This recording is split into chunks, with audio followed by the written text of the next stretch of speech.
In this class, we will discuss built-in string input-output functions in C programming language. So we have three built-in string functions, input-output functions. They are gets, puts, and fgets. Before going into the concept of these functions, first we will recap the concept that we have discussed in our previous class. So in our previous class, we have discussed it that we can use the printf and scanfs to take the input and print the output onto the screen. But in that process, by using the printf and scanfs, we have a problem. With the scanf, we have a problem which is a scanf space problem. Means within the string, if there is a space, that is the delimiter where the string, where the scanning of the string stops.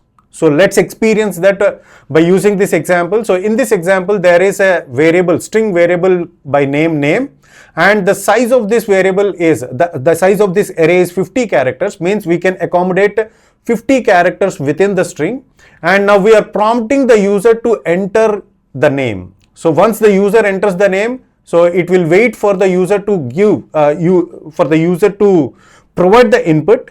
Now once the user provides the inputs, it will get printed. So by using this printf, that whatever the content that is present in the name, that will get printed.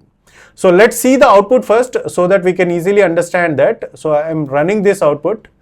So what's being printed is, so here it is asking for the user to give the name.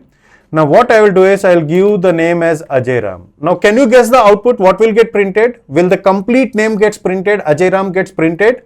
No, it will not get printed because there is a space between that string. So between those two characters, between those two words, there is a space.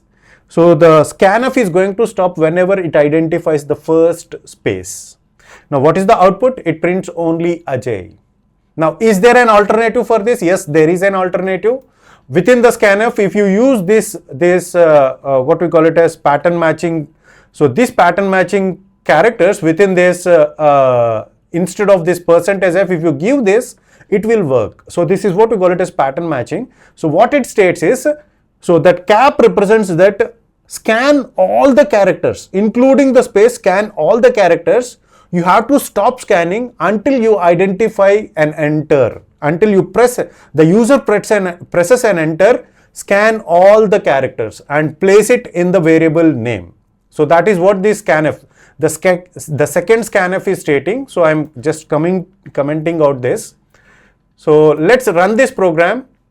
Now it is asking for the user to provide the input. So let's provide the input. I'm providing the same output. Now the complete string has been printed. So that is an alternative, but this alternative is not professional. So C is providing some built-in functions within that built-in functions in its compiler.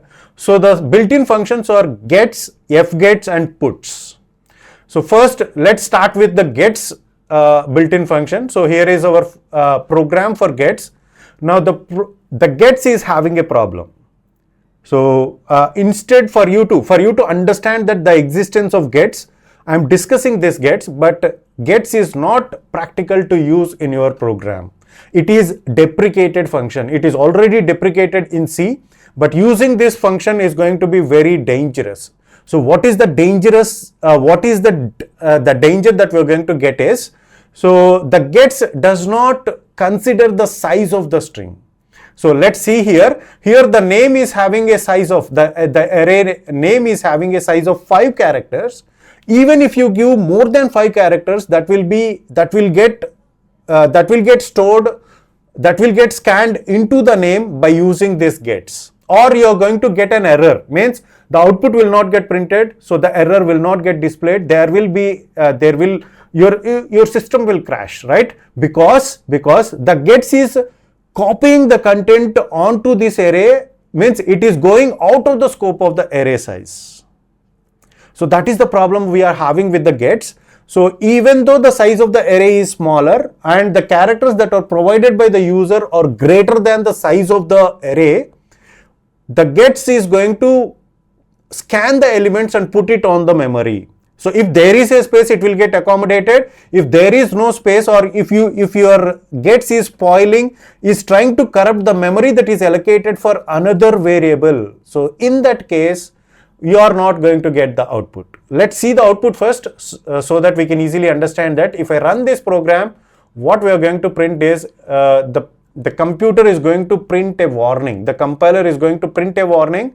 So this warning clearly states that the gets function is dangerous and should not be used, and the gets function is deprecated. It is not being used in the C programming. If you use it, you are going to face some consequences. So let's see that consequences. So here it is asking for us to provide the input. I am providing this Ajay Ram because the string is a bit longer than the size of 5. Let's see the output. It will print the output because there is no another variable which is occupying this space. So because of that case, it is getting printed. So now what we will do is I'll change the input. I'll give a larger input so that there is a possibility. So this is also purely luck. So if there is no other variable which is occupying the next memory, then it will get printed. See here. Now the output is not getting printed. See here. So this is the problem that we have with gets. Gets is going to occupy the space for which it is not authorized. Now, what is the alternative for this? The alternative for this is fgets. See here. This is how the fgets has to be used.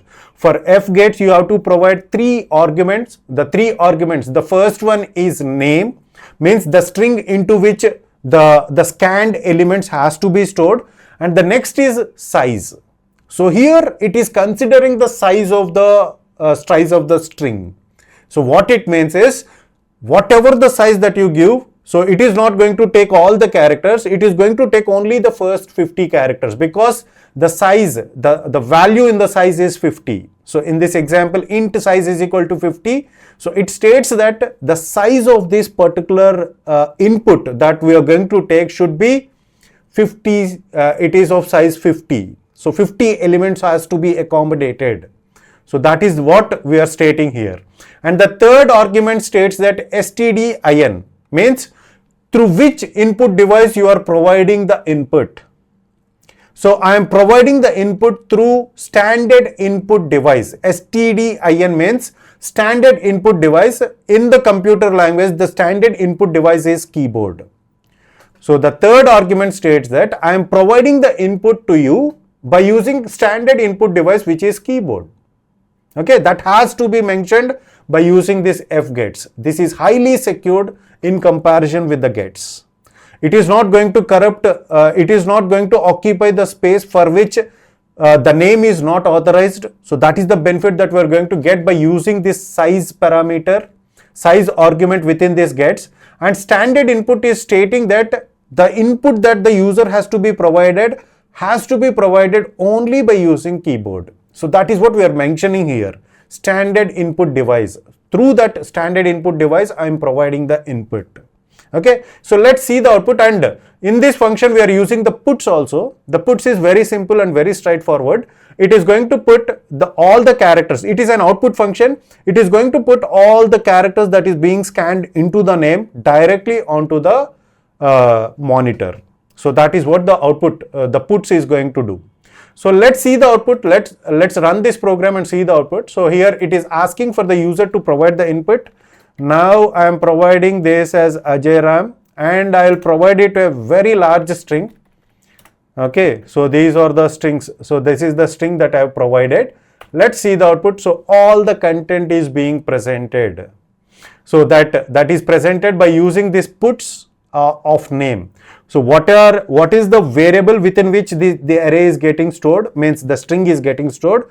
So that variable name we are printing puts of name. So we have printed all the characters that are provided by the user.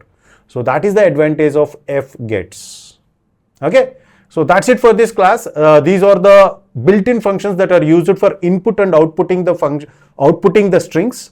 In the next class, we will understand. We will go for a lab programming session where we are going to write a program to find the length of a string. So that's it for this video. See you in the next class.